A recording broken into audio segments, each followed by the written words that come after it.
Oke, selamat siang semua. Kembali dengan saya Dr. Haryo. Sekarang saya akan melanjutkan pembicaraan dari minggu lalu atau dari yang sebelumnya tentang keracunan di atas kapal bagian kedua. Untuk yang bagian pertama, Anda bisa melihat video sebelum ini ya. Oke, saya ulangi lagi, keracunan itu paling sering disebabkan oleh 3 hal. Yang pertama adalah obat-obatan yang ada di atas kapal. Yang kedua itu adalah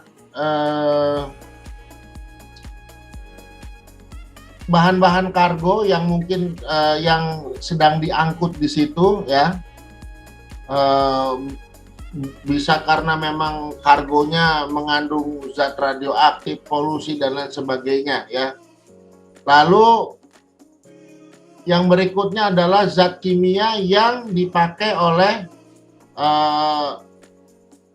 awak kapal di atas kapal pada saat bekerja. Biasanya bosun tuh kan suka ngebersihin pakai alat apa gitu, pakai cairan apa, mungkin terkena dia cairan di situ, keracunan.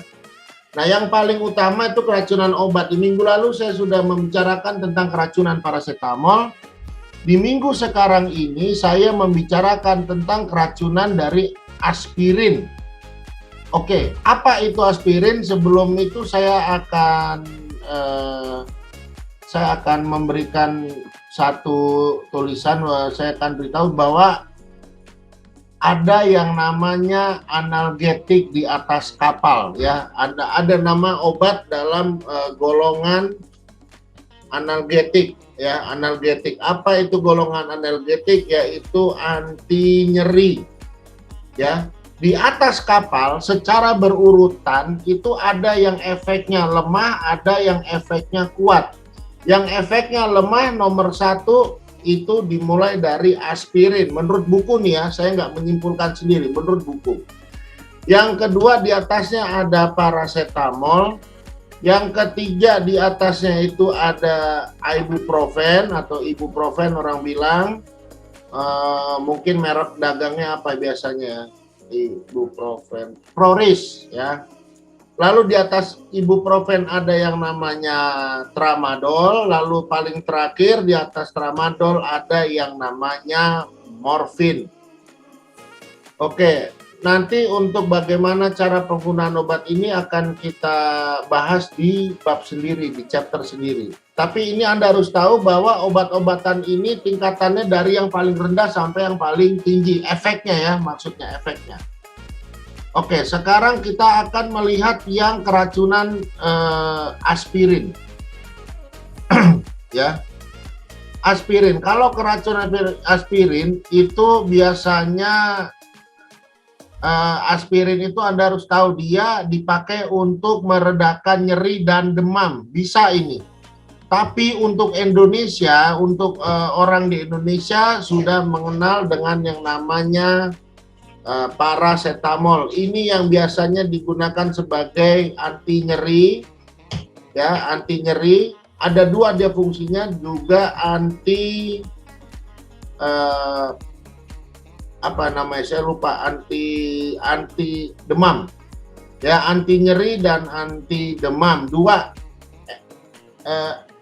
kegunaannya, 2 efeknya ya. Parasetamol ini juga sama dengan aspirin, tapi biasanya orang memakai parasetamol. Kenapa? Biasanya aspirin itu efek sampingnya seringkali daripada parasetamol ya. Efeknya tuh kemana? Efeknya tuh ke lambung ya, ini ya. Terus gejalanya tuh apa? Kalau keracunan aspirin, inilah tanda dan gejalanya, sign and symptom. Rapid breathing, napas itu cepat, nausea and vomiting, mual dan muntah, ringing in the ears, tinnitus, jadi ada bunyi nging di kuping ya, itu namanya tinnitus, yang bunyi nging itu.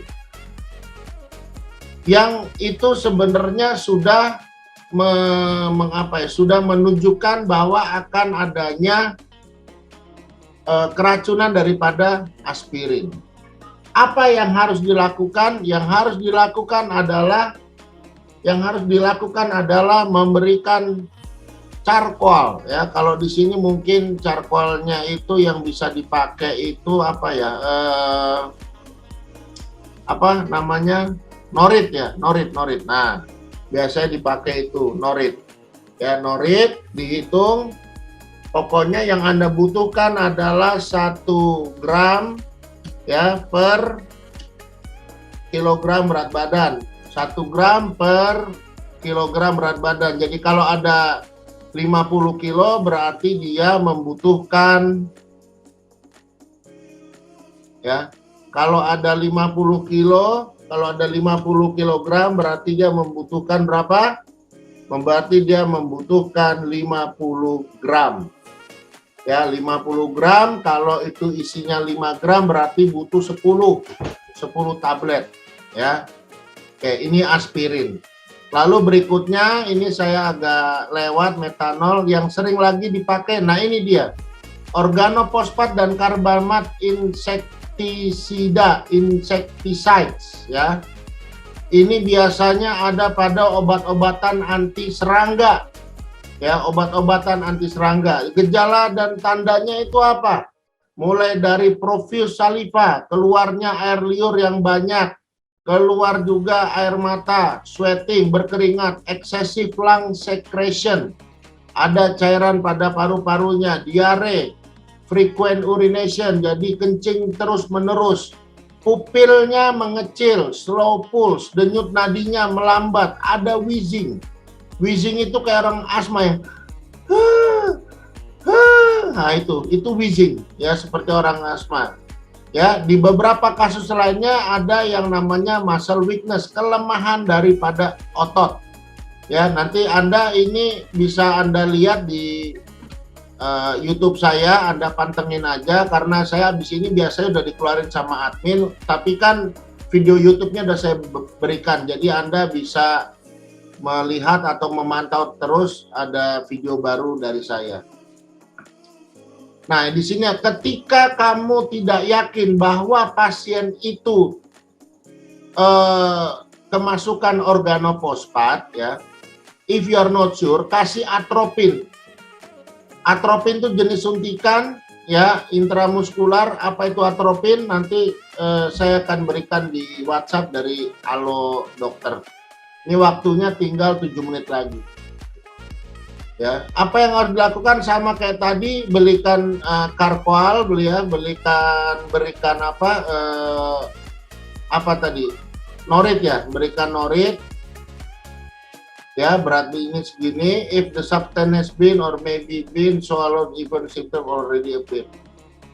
Berikan itu kalau kamu tahu memang dia sudah menelan ataupun menghirup organofosfat tersebut. Ya. Remove all the patient clothing. Ya, remove all the patient clothing. Buka semua bajunya. Ya, supaya tidak ada zat-zat organofosfat yang menempel di baju sehingga nanti akan berkelanjutan pada kulit. Lalu dibersihkan, dimandikan dengan menggunakan sabun dan air. Ya, diberikan oksigen. Ya, berikan oksigen, jangan lupa dengan non-breathing mask.